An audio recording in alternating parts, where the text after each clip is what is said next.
Hi guys, it's Lewis here from Gracie, Barra, Harrogate, and I want to talk to you today about a really important subject, and that is training etiquette, specifically relating to personal hygiene within Jiu-Jitsu.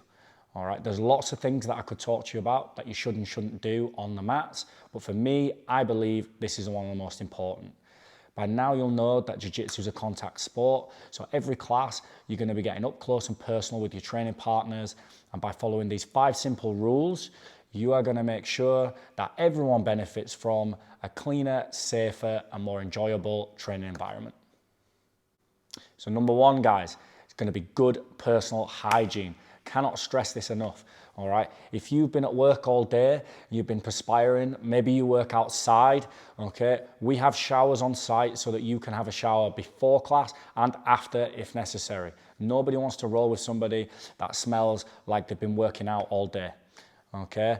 The other thing that you might want to consider is if you've had 5-6 cups of coffee throughout the day and you've been eating some mackerel for your lunch, okay, is investing in a small bottle of mouthwash to stick in your training bag or some mints to freshen your breath before class. Number 2, guys, clean gi and rash guard. Again, extremely important. You must wash your gi and rash guard after every class. Okay, anybody seen to be wearing a gi and rash guard that's been worn more than once before being washed will be asked not to participate in the session. And believe me, you can tell. Nobody wants to roll with somebody that smells of stale sweat on the uniform. It's not nice, guys.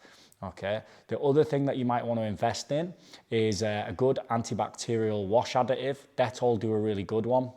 It's going to help get rid of any nasties, any bacteria that might stay on your gi if you're washing it at a lower heat to avoid shrinking the uniform. Number 3, guys, nails, okay? Fingernails and toenails, all right? You must keep them clipped. The last thing you want is to be reaching up for a collar grip and slashing somebody's face and giving them a cut when they've got to go to work the next day, or even worse, cutting their eye or something like that. Okay, toenails are really bad as well when you're trying to do guard and you kick someone in the shin by accident and then you cut them. Not good, guys. Get a small set of nail clippers, stick them in your bag, and just check your feet and your fingernails before every session. So number 4, guys, making sure that you have something to put on your feet when you come off the mat. This is really important. We don't wear shoes on the mat, but when we're off the mat, we need to make sure we have something on our feet all the time, especially if we're nipping to the bathroom, okay? We don't want to be carrying any contaminants back onto the mat area, especially when your faces are rubbing on the mat half the time, okay? We spend a lot of time down there. So we tell everyone, get yourself a pair of sliders, slip them on your feet as you come out of the training, out of the changing rooms, okay? And then you can leave them at the edge of the mat or on the shoe rack that's at the edge of the mat.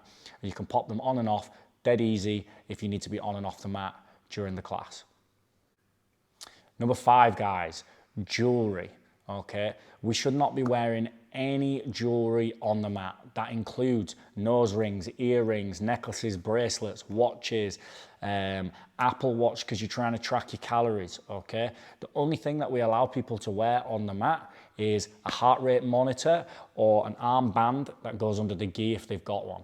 All right. It's not only a danger to yourself, guys, it's a danger to your training partners. The last thing you want to be doing is got a ring on, okay, you're reaching up, scratch somebody's face, or even worse, you've got earrings in, somebody does a technique to you and it pulls your earring out, okay, just a disaster waiting to happen. So please take all your jewelry off, leave it in your bag or in a locker that we've got on site before you start training. So there you have it, guys. That is our top 5 training etiquette essentials at Gracie, Barra, Harrogate. Please make sure you're following these guidelines so that you can help contribute to the awesome training environment that we have down here. I hope you liked this video. If you did, give us a thumbs up. I look forward to seeing you on the mat soon, and check out the rest of our YouTube content. Thanks a lot, guys.